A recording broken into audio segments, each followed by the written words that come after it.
தாயார் வழிபாட்டுக்குரிய வெள்ளிக்கிழமையில் கோமளவல்லிங்கிற பெயரில் மகாலட்சுமி தாயார் அருள்பாலிக்கும் 3 திவ்ய தேசங்களை இன்றைக்கி பார்க்கலாம். முதல் திவ்ய தேசம் திருவிடந்தை. இங்கே சுவாமி பேர் நித்திய கல்யாண பெருமாள். இது மகாபலிபுரம் கிட்ட இருக்குது. இங்கே பெருமாள் 5 அடி உயரத்தில் வராகமூர்த்தியாக மகாலட்சுமி தாயாரை இடதுமடியிலே வைத்து இருப்பார். இது கல்யாண பரிகார கஷேத்திரம். இங்கே தாயார் பேர் கோமளவல்லி. அடுத்ததாக காஞ்சிபுரத்தில் சொன்ன வண்ணம் செய்த பெருமாள்னு ஒரு கோவில்.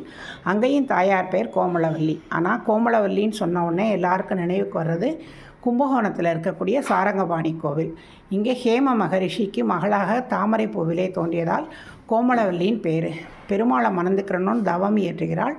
பெருமாள் வைகுந்தத்திலேருந்து நேரடியாக யானைகள் குதிரைகள் பூட்டிய தேரில் இங்கே இவளை கல்யாணம் பண்ணிக்கிறார். அதனால் இந்த கோவிலினுடைய கட்டட அமைப்பு தேர் வடிவத்தில் இருக்கும். யானைகள் குதிரைகள் இழுக்க தேர் வடிவத்தில் ரொம்ப அழகாக இருக்கும். இங்கே தாயாரை வழிபட்டு பின்னர் தான் பெருமாளை பார்க்குற மாதிரி கட்டட அமைப்பே இருக்கும். இங்கே தாயாருக்கு தான் முதன்மை. அந்த கும்பகோணம் பக்கம்லாம் கோமளா கோமளின்னு பேர் வைப்பாங்க.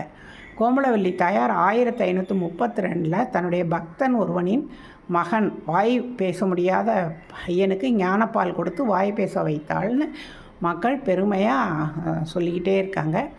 இப்போ மூகனை ஊமையை பேச முடியாதவனை பேச வைத்தவள் சரஸ்வதி. பார்வதி தேவி ஞானப்பால் கொடுத்து அவர் சம்பந்த பெருமான். ஏன்னா இது ரெண்டையும் செய்தவள் கோமளவல்லிங்கிறது புதிய செய்தி. கோமளவல்லியை வழிபாடு செய்தோம் என்றால் திருமண இது கைகூடும். நல்ல கல்வி கேள்விகளில் சிறந்து விளங்கலாம். ஏன்னா ஒரு பேச முடியாத பையனை பேச வைத்திருக்கிறாள் இல்லையா.